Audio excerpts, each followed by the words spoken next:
It's hard to understand the why of Bitcoin until you understand some of the problems that Bitcoin fixes. I'm sure you've heard of the Federal Reserve, and if not, the official definition is they're the central bank of the United States.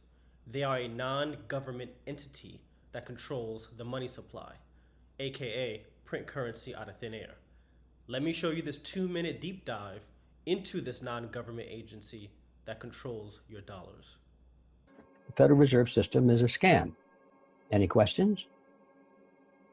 If you have the courage to read the Federal Reserve Act, you talk about boring, but it's all in there. The United States Congress passed a law, which in essence was a cartel agreement for all the major banks to come together and share the market and control the market to their advantage. The constitutional dollar is defined as a weight of gold or silver. The genius of the Federal Reserve Plan was it inserted a man in the middle in 1913 between the Constitution and the people in the form of the Federal Reserve. And that was the introduction of the Fed dollar. It's not the dollar that is defined by the Constitution. It's a note that's issued by the Federal Reserve. The power to actually print the money is the basis for the whole inflationary system. Doesn't mean they actually print the money and spend it. That's what the Treasury used to do in the Civil War. But it's a more sophisticated way of doing it. They write out checks out of thin air, buy bonds with it, and then the checks or the deposits on the Fed then go out into the system. Now that we have the Federal Reserve System, now that we have a means of creating money ourselves, creating money, the purpose of tax has become very narrow. We can fund everything we want to do simply by creating the money. We still need the tax primarily as a social mechanism, as a means of engineering society, as a means of control. That's what they have the taxes for. Before every election, our representatives would like to make us think we're getting a tax break. And they're able to do it while at the same time actually raising our taxes because of a bit of magic they have in their kit bag. That magic is inflation.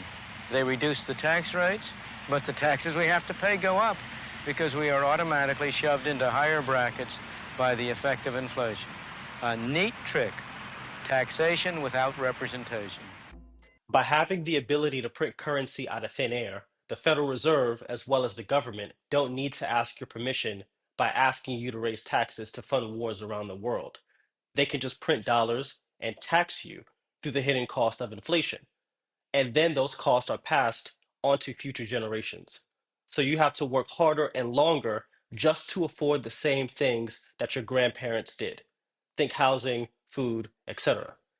So the more we deprive the system by opting out of fiat currency and opting into a money that isn't controlled by anyone, like Bitcoin, it changes the government's incentives. Because now, for the first time in history, your wealth is portable. The more people that not only save in Bitcoin, but take self custody of their money, it gives power back to the people. Because if you don't like what your government or state is doing, you can just take your money and any income that you generate as a taxpayer and go elsewhere. And I just want more people to be able to understand the power they have. Regardless of who's in office, opt in by saving in Bitcoin and taking self custody, and opt out of storing your long term savings in a currency that's controlled by a group of individuals that have their own best interests at heart and not yours.